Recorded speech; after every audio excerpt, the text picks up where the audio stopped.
Quack, quack, quack, quack, quack, quack, quack, quack, quack, quack, quack, quack. Well, if that bit of sound doesn't give you an idea as to what movie we're talking about today, then you have never seen The New York Ripper. Now, this movie is directed by Lucio Fulci, and it is notorious, flat out. The reasons why it's notorious, well, it's very, very graphic. The opening scene is, well, interesting because it literally is a guy walking his dog, and the dog comes across a rotting human hand. And if that doesn't grab your attention as a horror film nut, I don't know what will. Now, we get into the weird stuff, which Fulci, it's not such a surprise that there's weird stuff in it, because Fulci's known for the weird. However, to my knowledge, this is the most sexual of Fulci's films.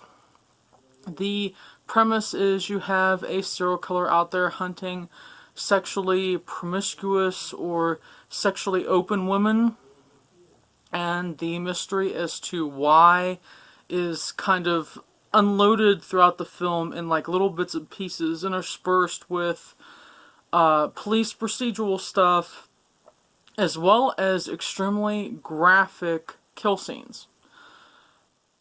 I don't necessarily know if I would consider them shocking, because so much now is really graphic.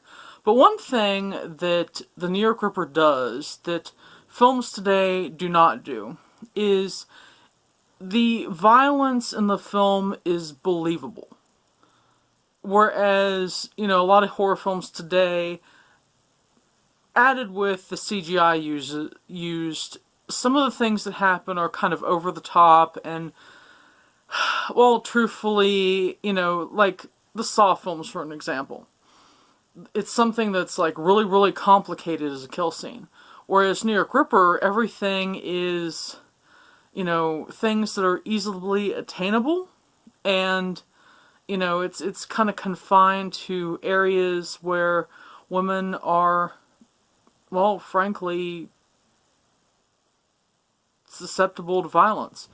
You have a scene in what is sort of a sex club slash strip club sort of, that was designed in the 80s as kind of performance art sort of, which I know I've said sort of a lot, but, and the killer just is able to get to the back rooms, follow the performer, and then brutally murders her. I do not like the fact that the sexual parts of the film are gratuitous. And what I mean by that is, there's scenes where a woman is cut up with a razor, and it's one of the razors that they used to put in little face razors. They're like the little razor blades versus like a giant shaving razor. And she's cut up all over her face, her breasts, and they show the breasts with great aplomb and show the kill scene very extensively, gratuitously. I don't think that's necessary, but it was part of the genre of the film at the time. Because Fulci kind of delved into grindhouse stuff. The other thing is that Italians and other European film directors don't view sex and nudity the way Americans do.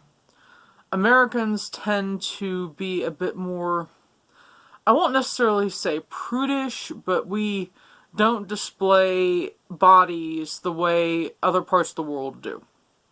Now, part of that is, related to art. Part of that is related to the fact that, America was brought about by, extensive Christian religious ideals in what we know today. So, those things play into the shock factor of this film. The other thing is that, in the 80s, the slasher films were known for, you prey on young women, da-da-da-da-da. One thing that Fulci did that in this film that I liked was that not all the women that were attacked by the killer were super young. There's one lady who looks like she might be close to 40, and he views her with the same disdain as he does with the younger woman he's chosen to kill. It becomes clear later on as to why he's chosen to go after these women and attack them and hunt them down. But the part that just completely negates the horror of this movie is the damn quacking. I don't understand what Fulci was thinking. I get the idea that, you know, he's trying to give the viewer the idea that this man has had a mental break, and so thus he's killing these women and because he's gone insane. And we've come to find out that it's because of his sick daughter. But what I don't understand still to this day is why he thought it was a good idea to have a serial killer quack like Donald Duck. It's ridiculous. It's definitely, you know, cohesive to the Grindhouse thing, like he was just screwing around. But the duck quacking. I personally cannot take this film seriously. It is such a distraction to the horror of the movie, which, if it was left as just a straight serial killer movie, then it's really, really vicious. It's brutal. But the quacking. The bloody quacking! So, if you've ever seen The New York Ripper, which I'm sure many of you have, comment down below with your thoughts about the film. If you've not seen it, and you're in the mood to watch a very unique slasher film, definitely check it out. So, until next time,